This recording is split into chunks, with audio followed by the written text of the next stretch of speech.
నమస్తే VBC on TV news కు స్వాగతం. ముందుగా ఈనాటి ముఖ్యాంశాలు. సీఎం సహాయ నిధి నుండి లబ్ధిదారులకు 24 కోట్ల రూపాయలు విడుదల. నూతన సంవత్సరంలో తొలి సంతకం చేసిన ముఖ్యమంత్రి చంద్రబాబు. నిరుద్యోగులకు న్యూ ఇయర్ స్వర్ణయుగం కావాలన్న ఎమ్మెల్సీ చిరంజీవి. ఉపాధ్యాయుల సమస్యల పరిష్కారానికి సిద్ధమని వెల్లడి. కృష్ణవరం టోల్ ప్లాజా వద్ద గంజాయి వాహనం హల్చల్. నిందితుల పరారీ, పోలీసులకు గాయాలు, వాహనం సీజ్. నూతన సీఎస్కు ఉన్నతాధికారులు అభినందనలు. విజయానందను కలిసిన కలెక్టర్లు, జేసీలు, ఇతర అధికారులు.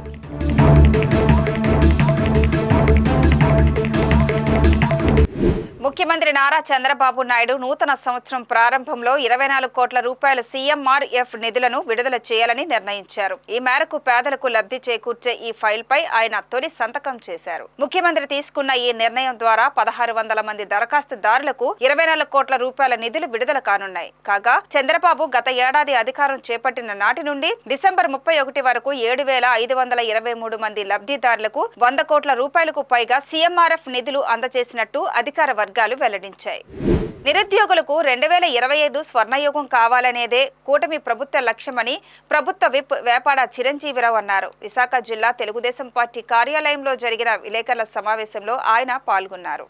ఈ సందర్భంగా చిరంజీవి మాట్లాడుతూ చంద్రబాబు ముఖ్యమంత్రిగా పదవి బాధ్యతలు చేపట్టిన తర్వాత మొదటి సంతకం డిఎస్సిపై పెట్టారని చెప్పారు. జనవరి చివర్లో కానీ ఫిబ్రవరి మొదటిలో కానీ డిఎస్సి నోటిఫికేషన్ వస్తుందన్నారు. రానున్న జూన్ నెలకు ఉపాధ్యాయ పోస్టులు భర్తీ చేసి విధులలోకి పంపించాలని లక్ష్యంతో కూటమి ప్రభుత్వం ఉందన్నారు. 2025లో ఏపీపీఎస్సీ ద్వారా ప్రతి నెలలో పరీక్షలు నిర్వహించాలని ప్రణాళికలు సిద్ధం చేశామని చెప్పారు. నారా లోకేష్ విద్యాశాఖ మంత్రి అయిన తర్వాత విద్యా విధానంలో అనేక మార్పులు తీసుకొస్తున్నారని పేర్కొన్నారు. ఉపాధ్యాయ పదోన్నతులు, బదిలీలు ప్రక్రియ పారదర్శకంగా జరగనుందని, ఉపాధ్యాయుల సమస్యలు పరిష్కరించడానికి కూటమి ప్రభుత్వం సిద్ధంగా ఉందని విప్ వేపాడ చిరంజీవి తెలియజేశారు. జూన్ నెల వరకు వివిధ ఎగ్జామ్స్ కు సంబంధించి డేట్స్ ని ప్రకటిస్తూ వచ్చారు. ఒకటి ఉదాహరణకి 905 గ్రూప్ 2 ఉద్యోగాలకు సంబంధించి ఫిబ్రవరి 23వ తేదీన గ్రూప్ 2 మెయిన్స్ ఎగ్జాము డేట్ పెట్టడం జరిగింది. అలాగే డిప్యూటీ ఈఓకి సంబంధించి డివైఈఓకి సంబంధించి మార్చి నెలలో డేట్ పెట్టడం జరిగింది.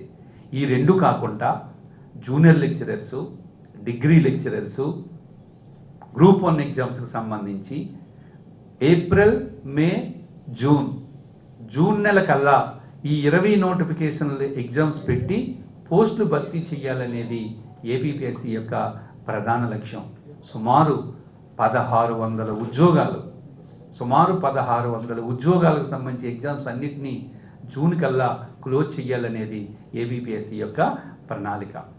ఇది కాకుండా కొత్త నోటిఫికేషన్లు గతంలో తెలుగుదేశం పార్టీ ప్రతిపక్షంలో ఉన్నప్పుడు మేము అధికారంలోకి వస్తే జాబ్ క్యాలెండర్ ఇస్తాము, ప్రతి సంవత్సరం నిరుద్యోగులకు సంబంధించి జాబ్ క్యాలెండర్ ఇస్తామని చెప్పి ప్రకటించడం జరిగింది.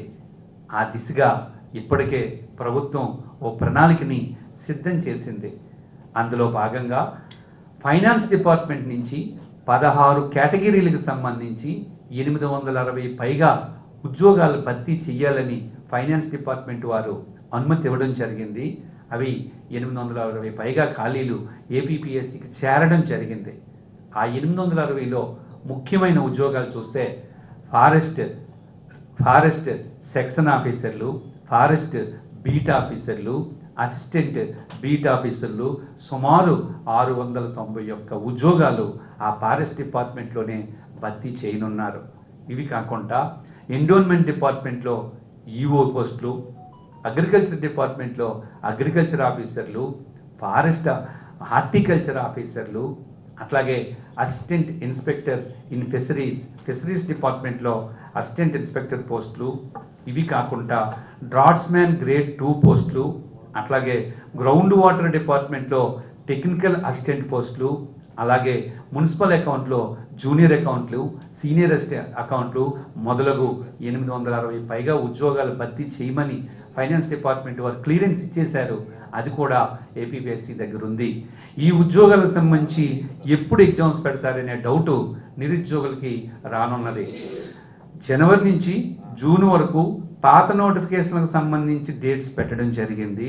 జూలై నెల నుంచి డిసెంబర్ వరకు, అంటే 2025 జూలై నెల నుంచి డిసెంబర్ వరకు కొత్త నోటిఫికేషన్లకు సంబంధించి టెంటేటివ్గా ఎప్పుడు ఏ ఎగ్జామ్ ఉండాలనేది ఏపీపీఎస్సీ వారు డేట్స్ పెడుతున్నారు ఇప్పటికే.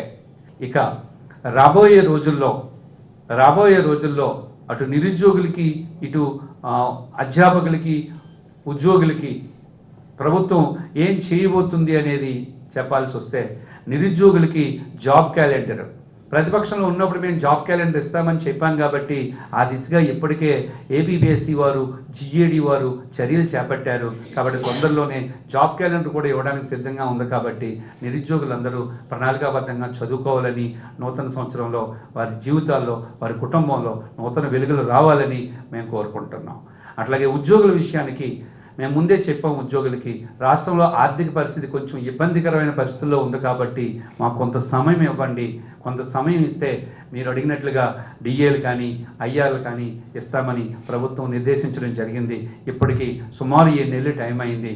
ఇంకొక 5 నెలలకి మీ ఐఆర్లు డిఏలు కూడా పరిష్కరించబడతాయని, ఈ ప్రభుత్వం ఎన్డీఏ ప్రభుత్వం ఉద్యోగ వ్యతిరేక ప్రభుత్వం కాదు, ఎంప్లాయీస్ ఫ్రెండ్లీ గవర్నమెంట్ అనేది ఉద్యోగులందరూ గుర్తుపెట్టుకోవాలి. అన్నిటికంటే ముఖ్యంగా all employees are part and parcel of government, especially teachers are part and parcel of government. గత ప్రభుత్వం టీచర్స్ని దూరంగా పెట్టేది, టీచర్స్ని టార్గెట్ పెట్టుకునేది. ఈ ప్రభుత్వం అట్లా కాకుండా టీచర్స్ సంతోషంగా ఉండి టీచర్స్ మంచి విధానాలు దిగువ తీసుకువెళ్తేనే ప్రభుత్వానికి మంచి పేరు వస్తుందని భావించిన ప్రభుత్వం. కాబట్టి ఇది ఉద్యోగ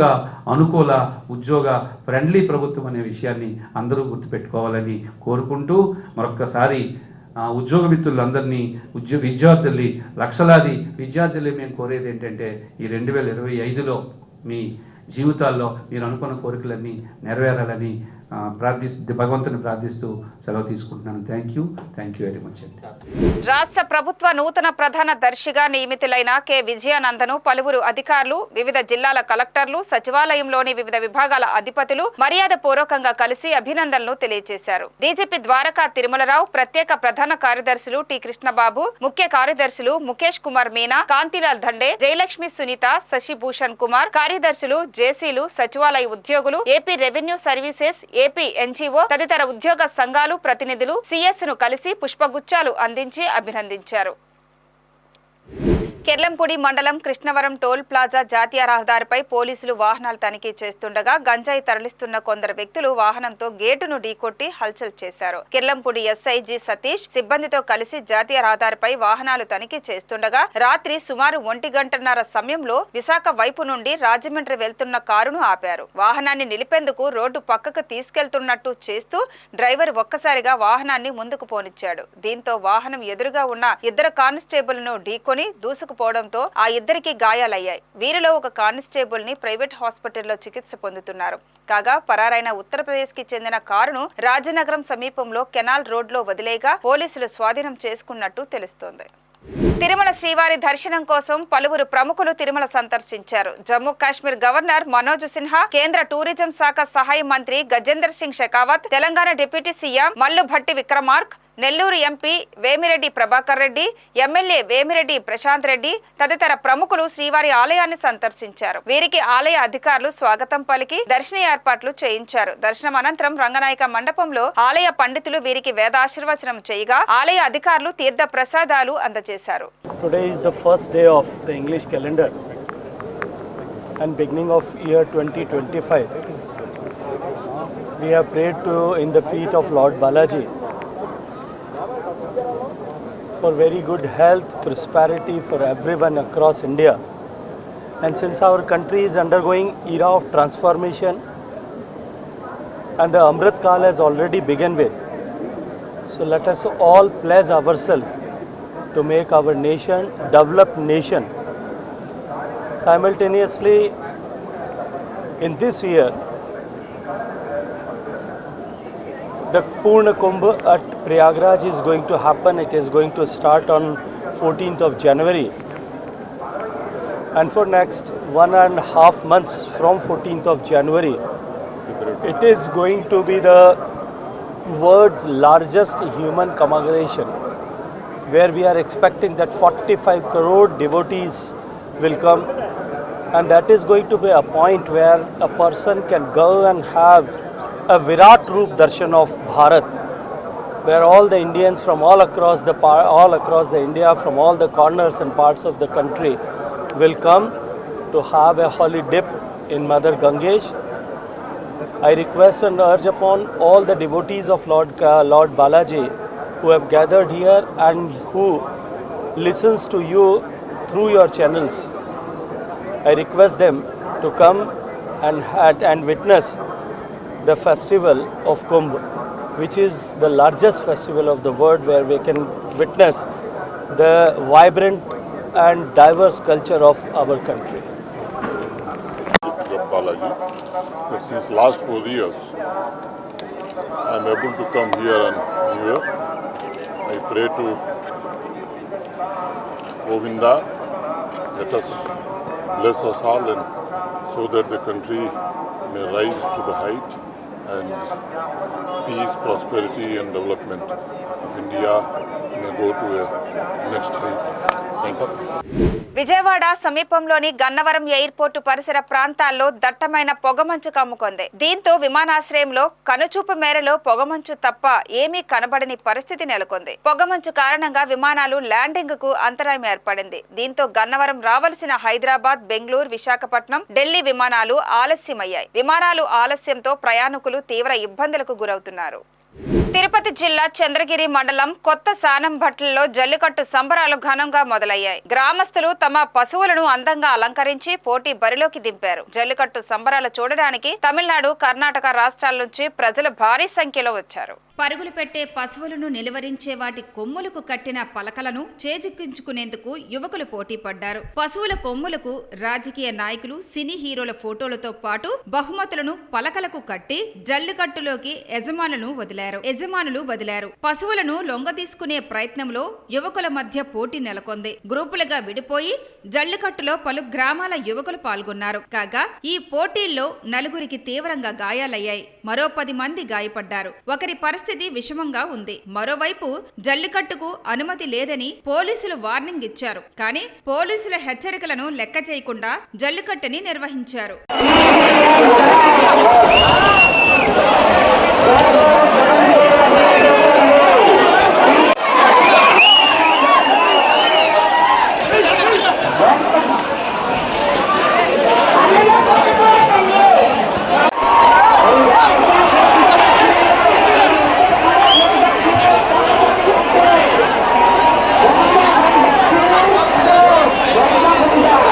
విశాఖ ద్వారకా పోలీస్ స్టేషన్ పరిధిలోని సవేరా హోటల్లో ఒక వ్యక్తి నుంచి దొంగిలించిన 33,000 రూపాయలను నిందితుల వద్ద నుండి రికవరీ చేసినట్టు క్రైమ్ ఏడీసీపీ ఎం మోహన్ రావు తెలిపారు. ఈ మేరకు ఆయన ఎంవీపీ క్రైమ్ పోలీస్ స్టేషన్ లో మీడియా సమావేశం నిర్వహించారు.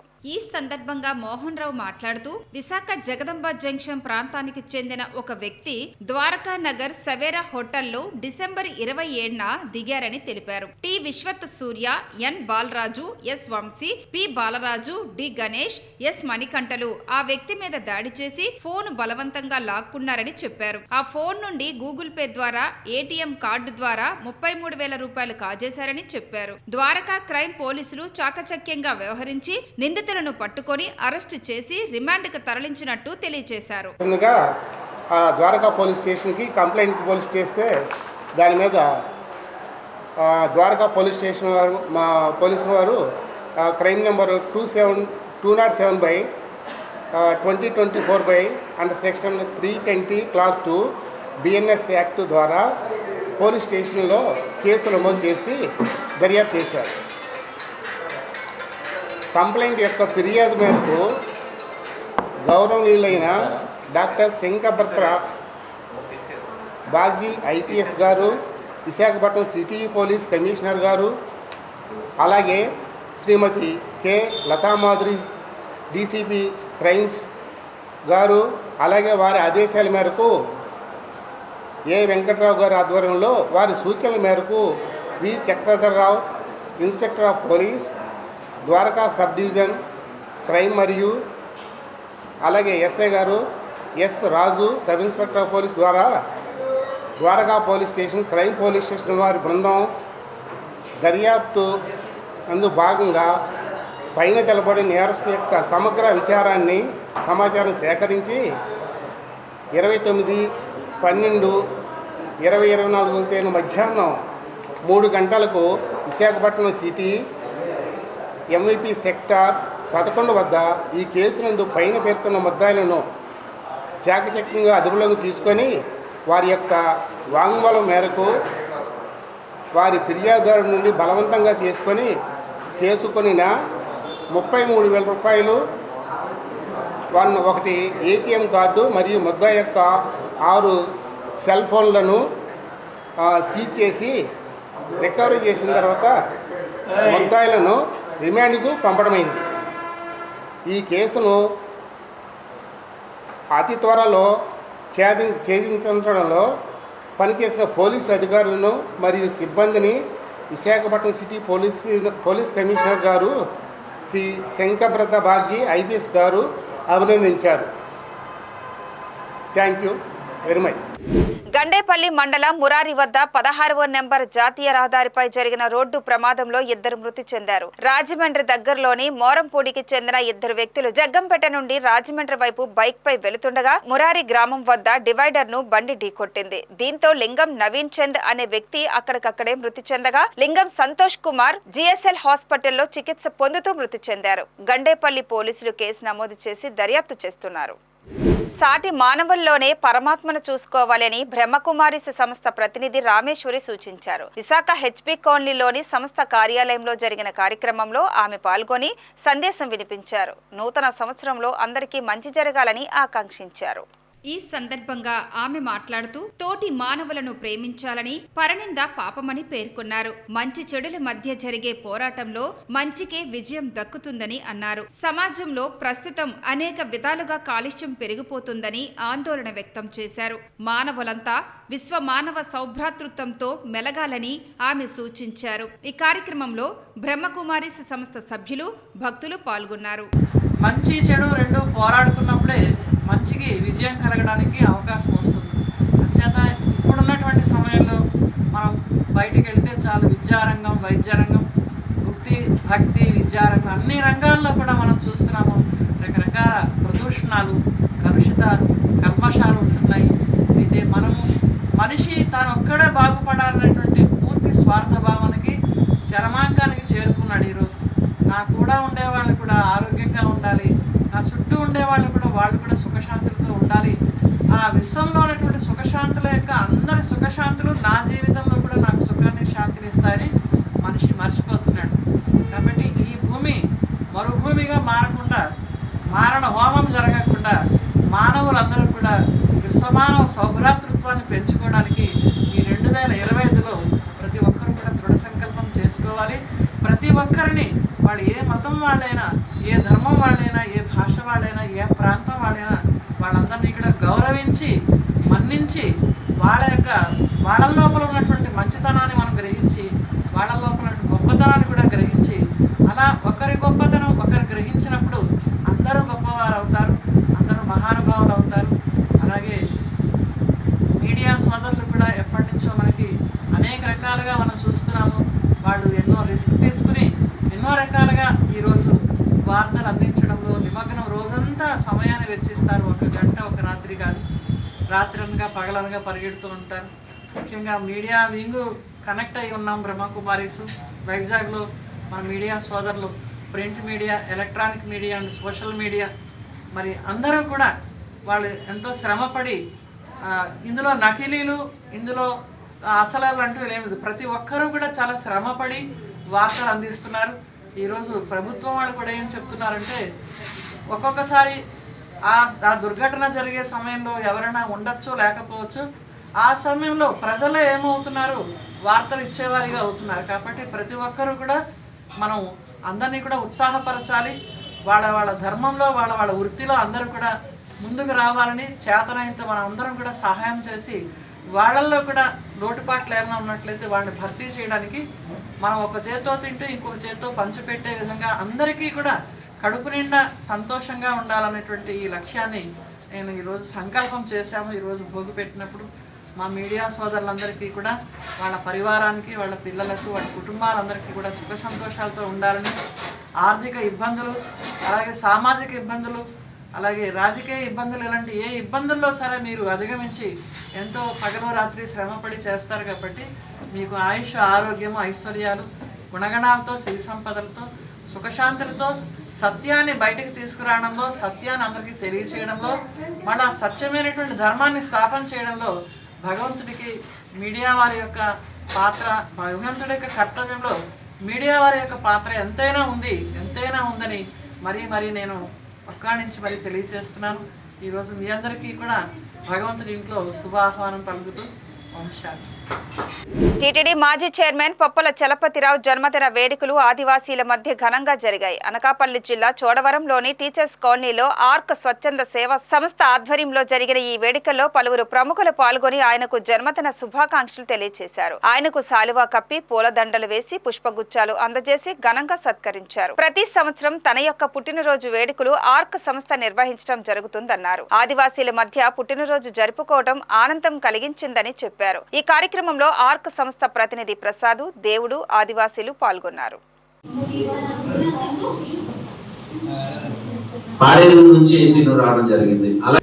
కపిలేశ్వరపురం గ్రామంలోని ఐసీడీఎస్ కార్యాలయంలో పదవి విరమణ చేసిన సూపర్వైజర్ ముప్పిడి పెర్సిని సిడిపిఓ గజలక్ష్మి ఆధ్వర్యంలో ఉద్యోగులు ఘనంగా సత్కరించారు. అనారోగ్యంతో ఉన్నప్పటికీ విధి నిర్వహణలో ఎంతో బాధ్యతగా వ్యవహరించేవారని సిడిపిఓ గజలక్ష్మి కొనియాడారు. తోటి ఉద్యోగులతో స్నేహపూర్వకంగా మెలిగేవారని, సూపర్వైజర్ పెర్సి పదవి విరమణ చేయడం బాధ కలిగిస్తుందని అన్నారు. అంగన్వాడీ కార్యకర్త స్థాయి నుండి సూపర్వైజర్ గా ఎదిగిన పెర్సి సేవలు అభినందనీయమని కొనియాడారు. అనంతరం ఉద్యోగులు పెర్సి దంపతులను పూలమాలలతోనూ సాలువా కప్పి సత్కరించారు. ఈ సత్కార కార్యక్రమంలో సూపర్వైజర్లు మాట్లాడుతూ పెర్సి ఉద్యోగ విరమణ తర్వాత కుటుంబ సభ్యులతో ఆనందంగా గడపాలని ఆకాంక్షించారు.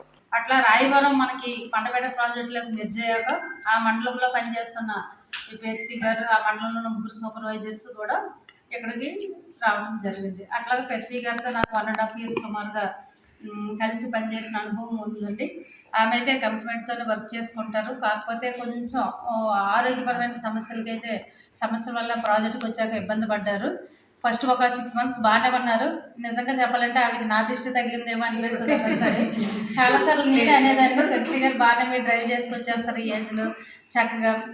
అంటే చిన్న వయసు ఉన్న వాళ్ళు కూడా బండి నేర్చుకోవాలంటే భయపడుతున్నారు. 35-40 years ఉన్న వాళ్ళు కూడా మన వాళ్ళే, మన కొలీగ్సే, బయట వాళ్ళు అక్కర్లేదు, భయపడతాం. అలాంటి సమయంలో మీరు చక్కగా రిటైర్మెంట్కి దగ్గరకుండి కూడా చక్కగా బండి డ్రైవ్ చేసుకొని లూప్ లైన్స్, విలేజ్ కూడా వెళ్ళి మీ పనులు మీరు మీ విధులన్నీ నిర్వర్తిస్తున్నారు. అట్లాగే ఆవిడ మంచి యాక్టివ్గా కూడా ఉండేవాళ్ళు. ఎప్పుడైతే అనారోగ్యానికి గురవ్వలేదు అంతకుముందు యాక్టివ్గానే ఉండేవాళ్ళు. చక్కగా ప్రతి విషయంలో పార్టిసిపేట్ చేసేవాళ్ళు, యాక్టివ్గా ఉండేవాళ్ళు. ఇంకా నేనే చాలాసార్లు ఆవిడ అనేదాన్ని, భలే మీరు యాక్టివ్గా ఉంటారు వయసుతో పని లేకుండా అని. తర్వాత సిక్ అయ్యారు. తర్వాత నాకు అనిపించింది, నేను చాలాసార్లు అంటాం మంచిది కాదేమో, ఈవిడ అలాగ అంటాం సిక్ అయ్యారేమో అన్న ఫీలింగ్ నాకు వచ్చింది. అయ్యో ఏదైనా ఉంటే మనసులో ఉంచుకొని బయటికి వెళ్ళక అనకూడదేమో అని. అంటే నేను అలా కొంచెం నాకు మనసు అనిపించింది. అంటే ఒకనొక టైంలో ఈవిడ అయ్యో ఏమైపోతారో అన్న పరిస్థితి వచ్చింది. మా సూపర్వైజర్లు చెప్పిన ఫీడ్బ్యాక్ ప్రకారం అట్లాగే సార్తో కూడా నేను ఫోన్లో మాట్లాడినప్పుడు కూడా కొంచెం ఇబ్బంది పడ్డారు. సడన్గా క్రానిక్ అయిపోయిందండి, బ్రీతింగ్ ఇష్యూస్ ఇవన్నీ కూడా చెప్పి. ఖమ్మం జిల్లా తల్లాడ గ్రామ నివాసి బజారు మంగతాయి అనే ఓ మహిళ బిల్లుపాడు గ్రామానికి చెందిన గుంజి గురవయ్య అనే యువకుడు తనను నమ్మించి మోసం చేశాడని ఆరోపించారు. ఇద్దరూ కలిసి లోను తీసుకుని ఏదైనా వ్యాపారం చేసుకుందామని తనకు మాయమాటలు చెప్పి తన ఇంటిని అమ్మినట్లుగా రాసుకొని 20 లక్షల లోన్ తీసుకున్నాడని ఆమె పేర్కొంది. దీంతో బ్యాంకు వారు తన ఇంటిని సీజ్ చేశారని చెప్పారు. సంబంధిత అధికారులకు పలుమార్లు ఫిర్యాదు చేసినా ఎటువంటి చర్యలు తీసుకోలేదని ఆమె వాపోయారు. దీంతో ఆమె గుంజి గురవయ్య ఇంటి ముందు కూర్చొని నిరసన వ్యక్తం చేశారు. మీరు ఏంటి కూర్చున్నారు మేడం? మీకు ఏమన్నా జరిగింది? ఏం న్యాయం కావాలి? ఇల్లు బ్యాంకు వాళ్ళు సీజ్ చేశారు సార్. నా ఇల్లు నాకు కావాలి. నా ఇల్లు నాకు ఇచ్చే వరకు ఇక్కడ నుంచి కదిలే ప్రసక్తి లేదు. ఎందుకు సీజ్ చేశారు? ఏమైంది? 2 లక్షలు లోన్ ఇప్పిస్తానని చెప్పి కాగితాలు తీసుకెళ్ళి రిజిస్ట్రేషన్ చేయించుకొని చోళమండలిలో పెట్టి లోన్ తెచ్చుకొని అందులో రూపాయి కూడా నాకు ఇవ్వకుండా 20 లక్షలు తీసుకొచ్చి ఆరుగురు దొంగలు కలిసి పంచుకొని నాకు రూపాయి కూడా లేకుండా మొత్తం వాడుకొని నన్ను బయటికి లాగడం జరిగింది. పోయిన నెల 18వ తారీఖు. ఎవరు? చోళా బ్యాంక్ వాళ్ళు కిస్తీలు కడతలేదని చెప్పి కనీసం ట్యాబ్లెట్ తీసుకుంటున్నా కూడా తీసుకొని ఇవ్వకుండా బయటికి లాగారు. కట్టుబట్టలతో బయటకు వచ్చా సార్ నేను. లోన్ ఇప్పిస్తున్నది ఎవరు? గురవయ్య. నీ డబ్బులు తీసుకుంది ఎవరెవరు? ముళ్ళ వెంకటేశ్వర్లు 140, మరి బసవయ్య కొడుకు మహేష్ అన్న ఆయన 1,00,000 రూపాయలు, రామకృష్ణ అన్నతను 90,000, బజార్ చండి 1,50,000. గురవ ఎన్ని లక్షలు? 14 లక్షలు. ఇల్లు నీ డబ్బులు కాజేశారు. ఇవాళ నీ ఇల్లు సీజ్ అయింది. నీకేం న్యాయం కావాలి? నా ఇల్లు నాకు కావాలి. అందుకని నేను వాళ్ళ ఇంటి ముందు కూర్చొని నిరసన చేయడం జరిగింది. ఈ వార్తలు ఇంతటితో సమాప్తం. మరిన్ని విశేషాలతో మళ్ళీ కలుద్దాం. అంతవరకు సెలవు. నమస్కారం.